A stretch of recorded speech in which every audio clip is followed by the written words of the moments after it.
बाहिरको विदेशको हेर्दाखेरि तपाईँले प्रहरीको लुगा हेर्दाखेरि ओहो अहिले नै क्रिमिनललाई पक्रिन्छ कि क्या हो भन्ने टाइपको लुगा हुन्छ। हाम्रो हेऱ्यो उद्रेको लुगा, खुइलेको चुस्ता, च्यातेको boot. We are going to change this. We will be changing this. यसलाई पनि परिवर्तन गर्छौँ हामीले।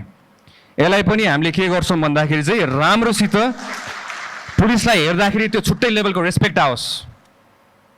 एसटिएफ को पनि मैले हेरिरहेको छु, तपाईँको नर्मल जस्तो देखिरहेको छु मैले त्यहाँ।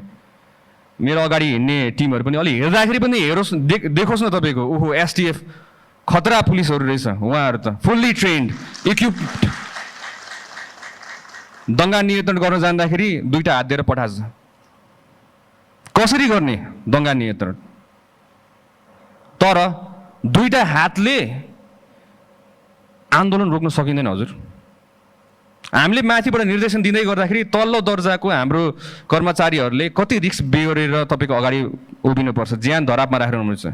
At least we need to equip them. तपाईँको त्यही अनुसारको सिल्ड, त्यही अनुसारको बुट, त्यही अनुसारको कम्युनिकेसन च्यानल्सहरू, इक्विपमेन्ट, गियर्स, ड्रोनको थ्रुबाट तपाईँको असुर ग्यासहरू हाम्रो फाल्न मिलिहाल्छ। त्यही अनुसारमा अनाउन्समेन्ट गर्न मिलिहाल्छ।